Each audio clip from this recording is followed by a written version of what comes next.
Ujjain collector SSC के पास आज कई प्राइवेट स्कूल में पढ़ाई करने वाले छात्र छात्राओं के माता पिता और उनके परिवार के सदस्य पहुंचे और परेशानी समस्या बताई कि हमारे बच्चों को परेशान किया जा रहा है और उनके महत्वपूर्ण दस्तावेज नहीं दिए जा रहे हैं, साथ ही उनकी मदद नहीं की जा रही है और उन्हें परेशान किया जा रहा है। बेवजह दबाव बनाया जा रहा है और उन्हें परेशान कर उन्हें डिस्टर्ब किया जा रहा है।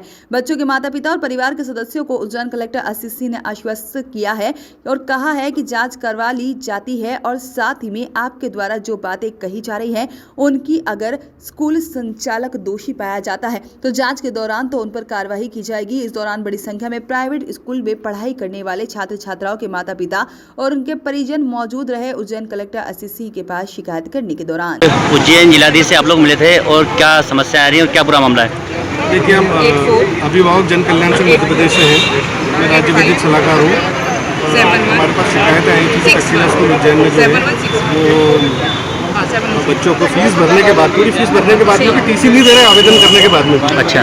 जिसके कारण बच्चों को समस्या हो रही है, उनके मानसिक दबाव बन रहा है उनके ऊपर, उनके साथ हैरेसमेंट हो रहा है, उनके फंडामेंटल राइट को वायलेशन हो रहा है। इसलिए हम लोगों ने आज कलेक्टर साहब से रिक्वेस्ट किया है, एक एप्लीकेशन दिया है कि सर ये जो बच्चे जिनको नहीं टीसी मिल पा रही है उनको तहसील स्कूल से टीसी दिलवाए जाए। क्योंकि इन्होंने फीस भर दी है तो इनके ऊपर कोई कोर्ट का कोई केस जो है वो लागू नहीं होता है। इसलिए हम चाह रहे हैं, हमने आज कलेक्टर साहब को आवेदन दिया है कि ये लगभग 9 बच्चों की हमारे पास शिकायतें आई थी। हमने प्राथमिक की जांच की है इनमें और हमने पाया है कि इन्होंने पूरी फीस भरी है। इन्होंने जून में ही टीसी के लिए अप्लाई कर दिया था, लेकिन तक्षशिला वाले ने लेने से मना किया।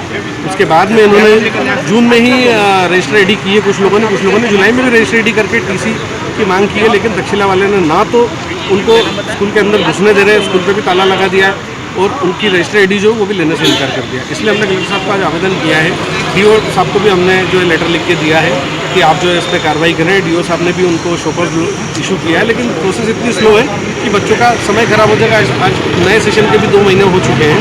अगर ऐसी चीटी की चाल से अगर ये चलता रही प्रक्रिया तो बच्चों के भविष्य इनके खराब हो जाएंगे और एक साल सभी बच्चों का बिगड़ जाएगा, जिससे इनकी मानसिक स्थिति पर बड़ा बुरा आए हैं। इनका कहना है कि उनके द्वारा इनके न चाहने के बाद भी एडमिशन ले लिया गया है और टीसी नहीं दी जा रही है। इस मामले की जांच कराई जाएगी। अगर एडमिशन हुआ है तो एडमिशन फॉर्म भी होना चाहिए, उस पर साइन भी होने चाहिए, डेट वगैरह भी बड़ी होनी चाहिए।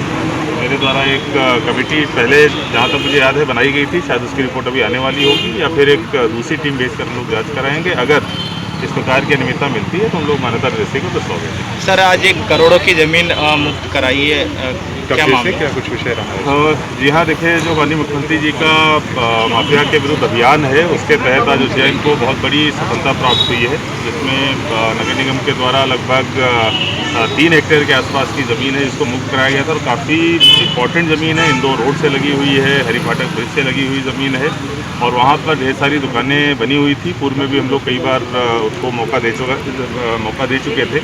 आखिरी में हाईकोर्ट ने 45 दिन का समय दिया था, वो 45 दिन की समयावधि कल पूरी हुई थी। आज हटाने का उसका कार्य किया गया। अब इसको हम लोग या तो पार्किंग के रूप में या फिर वहाँ पर वन के रूप में, चूँकि वो नदी के पास की ज़मीन है, कंस्ट्रक्शन बहुत ज़्यादा उस पर पॉसिबल नहीं हो पाएगा।